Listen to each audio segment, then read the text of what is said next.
ചേർത്തലയിൽ നിന്ന് കാണാതായ സ്ത്രീകൾ എവിടെ?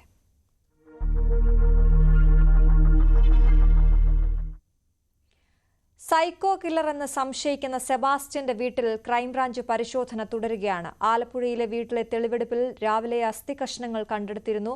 നിലവിൽ വീടിന് സമീപത്തെ കുളത്തിൽ പരിശോധന നടത്തി. ശരണ്യ സ്നേഹജൻ വാർത്തയുടെ വിശദാംശങ്ങളുമായി ചേരുന്നു. ശരണ്യ, പരിശോധന ഇപ്പോൾ എവിടെയാണ് പുരോഗമിക്കുന്നത്? വിവരങ്ങൾ.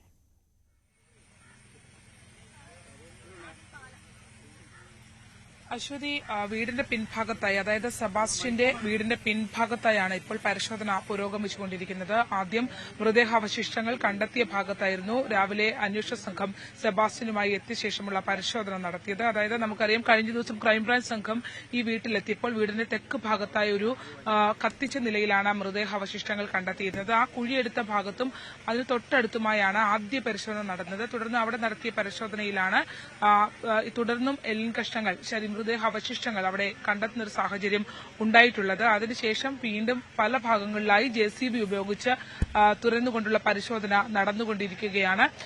ഇപ്പോൾ നിലവിൽ ആ മൃതദേഹാവശിഷ്ടങ്ങൾ ലഭ്യമായ അടുത്ത് ഉള്ള മണ്ണടക്കം പരിശോധിച്ചുകൊണ്ടിരിക്കുകയാണ്. അതിന്റെ പിൻഭാഗത്തായി, വീടിന്റെ പിൻഭാഗത്തായി, നേരെ പിൻഭാഗത്തായി മറ്റൊരു കുഴി കൂടി എടുത്താണ് പരിശോധന നടത്തിക്കൊണ്ടിരിക്കുന്നത്. പക്ഷേ അവിടെ നിന്ന് മറ്റൊന്നും ലഭ്യമായിട്ടുള്ളതായി വിവരമില്ല. സെപ്റ്റിക് ടാങ്ക് കേന്ദ്രീകരിച്ചും പരിശോധനയുണ്ട് എന്ന് പറയുന്നു. ഒരു ഘട്ടത്തിൽ പോലും സെബാസ്റ്റ്യനെ പുറത്തേക്ക് ഇറക്കിയിട്ടില്ല. വീടിന്റെ അകത്ത് തന്നെ ചോദ്യം ചെയ്യൽ മറ്റു കാര്യങ്ങളുമായി നടന്നുകൊണ്ടിരിക്കുകയാണ്. കേസ് അന്വേഷണ ഉദ്യോഗസ്ഥനായ കോട്ടയം ക്രൈംബ്രാഞ്ച് DYSP സാജൻ സേവ്യറിന്റെ നേതൃത്വത്തിലുള്ള സംഘമാണ് ഇവിടെ കൃത്യമായ പരിശോധന നടന്നുപോയിക്കൊണ്ടിരിക്കുന്നത്. മറ്റൊന്ന് ഒരു കോളം കേന്ദ്രീകരിച്ച് നടന്ന പരിശോധനയാണ്. അതായത് സെബാസ്റ്റ്യന്റെ വീടിന്റെ വടക്ക് പടിഞ്ഞാറേ ഭാഗത്തായുള്ള കുളമാണ് ഇപ്പോൾ അതിന്റെ വെള്ളം പറ്റിച്ചാണ് പരിശോധന നടക്കുന്നത്. വെള്ളം നീക്കം ചെയ്ത് അകത്തുനിന്നുള്ള കുറെ ഭാഗങ്ങൾ കോരി പുറത്തേക്ക് ഇട്ട് പരിശോധിക്കുന്നുണ്ടായിരുന്നു. അതിനിടയിൽ 2 കവറുകൾ ലഭ്യമായിട്ടുണ്ട്. ഒപ്പം തന്നെ 2 വസ്ത്രങ്ങളുടെ അവശിഷ്ടങ്ങളും ഒക്കെ കിട്ടിയിട്ടുണ്ട്. അതൊന്നും ഇതുമായി ബന്ധപ്പെട്ടാണോ എന്ന് സ്ഥിരീകരിക്കാനാവില്ല. പക്ഷേ അന്വേഷണ സംഘം അതൊക്കെ ശേഖരിച്ചിട്ടുണ്ട് എന്നുള്ളതാണ്. പക്ഷേ മറ്റ് നിർണായകമായ കാര്യം, ഇതിനകത്ത് അസ്ഥികഷ്ണങ്ങൾ വീണ്ടും കണ്ടെത്താൻ കഴിഞ്ഞു എന്നുള്ളത് തന്നെയാണ്. ഈ പുരയിടത്തിന്റെ വിവിധ ഭാഗങ്ങൾ കേന്ദ്രീകരിച്ച് പരിശോധന ഉണ്ടാകുമെന്നുള്ളതാണ് അന്വേഷണ സംഘത്തിൽ നിന്ന് നമുക്ക് മനസ്സിലാക്കാൻ കഴിഞ്ഞിട്ടുള്ളത്. അതുകൊണ്ട് തന്നെ നമ്മൾ ഇപ്പോൾ ഈ നിൽക്കുന്ന പ്രദേശം ഉൾപ്പെടെയുള്ള സ്ഥലങ്ങളും കുറച്ചു നേരത്തെ വെട്ടി അത് ക്ലിയർ ചെയ്ത് ക്രമീകരിച്ചിട്ടുണ്ട്. ഒരുപക്ഷെ ഇങ്ങോട്ടും അന്വേഷണ സംഘം പരിശോധനക്കായി എത്തുമെന്നുള്ള വിവരമാണ് ലഭ്യമായിക്കൊണ്ടിരിക്കുന്നത്. ഏറ്റവും ദുരൂഹത നിറഞ്ഞ കുറെ തിരോധാന കേസുകളുമായി ബന്ധപ്പെട്ടാണ് ഈ അന്വേഷണം എന്നുള്ളതാണ്.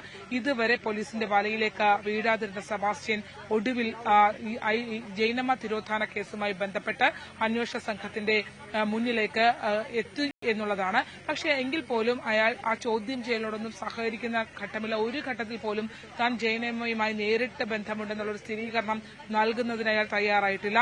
എന്നാൽ ജൈനമ്മയുടെ സ്വർണം സെബാസ്റ്റ്യൻ പണയം വെച്ചു എന്നതടക്കമുള്ള കാര്യങ്ങൾ സ്ഥിരീകരിക്കാനായിട്ടുണ്ട്. അതിനുശേഷം പണയം വെച്ച സ്ഥലത്ത് നിന്നും സ്വർണം എടുത്ത് ഉരുക്കി വിറ്റു, ചേർത്തലയിലെ ജ്വല്ലറിയിൽ ഉരുക്കി വിറ്റു എന്നുള്ള സ്ഥിരീകരണവും ഉണ്ടായി. കഴിഞ്ഞ ദിവസങ്ങളിൽ അവിടുത്തെ തെളിവെടുപ്പും കാര്യങ്ങളും ഒക്കെ നടന്നു. ആദ്യം മൊബൈൽ ഫോൺ കേന്ദ്രീകരിച്ചുള്ള പരിശോധനയായിരുന്നു. ഏറ്റുമാനൂരിൽ നിന്നും കാണാതായ ജൈനമ്മയുടെ മൊബൈൽ ഫോൺ സെബാസ്റ്റ്യന്റെ പക്കലുണ്ട് എന്നാണ്. പക്ഷേ അത് ധ്യാന കേന്ദ്രത്തിൽ നിന്ന് തനിക്ക് ലഭ്യമായതാണ് എന്നുള്ള ഒരു നിലപാടിലാണ് അയാൾ ഉറച്ചു നിന്നുകൊണ്ടിരുന്നത്. നമുക്കറിയാം, നിരവധി തിരോധാന കേസുകൾ ഇതുമായി ബന്ധപ്പെട്ട് കൂടിക്കലർന്ന് കിടക്കുന്നു എന്നുള്ളതാണ്. 2006 മുതൽ കാണാതായിട്ടുള്ള ബിന്ദു പത്മനാഭൻ, 2012 കാണാതായ ഐഷ, ഒപ്പം തന്നെ പിന്നീട് ജൈനമ്മ തിരോധാന കേസ് 2024 ഡിസംബറിൽ ഉണ്ടാകുന്നു.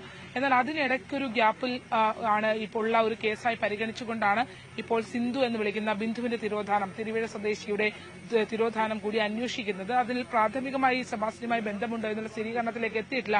പക്ഷേ സമാന സാഹചര്യത്തിലുള്ള സ്ത്രീയാണ് എന്നുള്ളതാണ്. അവർ മിസ്സിംഗ് ആയിട്ടുണ്ട്. അവരെ ഇതുവരെ കണ്ടെത്താൻ കഴിഞ്ഞിട്ടുമില്ല. അൺഡിറ്റക്റ്റഡ് എന്ന രീതിയിൽ കേസ് എഴുതി തള്ളുന്ന ഒരു സാഹചര്യമൊക്കെ ഉണ്ടായിട്ടുണ്ടായിരുന്നു. എന്തായാലും ഏറ്റവും നിർണായകമായ തിരോധാന കേസുകളുമായി ബന്ധപ്പെട്ട് ഏറ്റവും നിർണായകമായ പരിശോധനയാണ് ഇപ്പോൾ സെബാസ്റ്റ്യന്റെ പുരയിടത്തിൽ പുരോഗമിക്കുന്നത്. സെബാസ്റ്റ്യന്റെ വീട്ടിൽ പരിശോധന പുരോഗമിക്കുകയാണ്. ശരണ്യ സ്നേഹജനാണ് അവിടെ നിന്നും വിവരങ്ങൾ നൽകിയത്.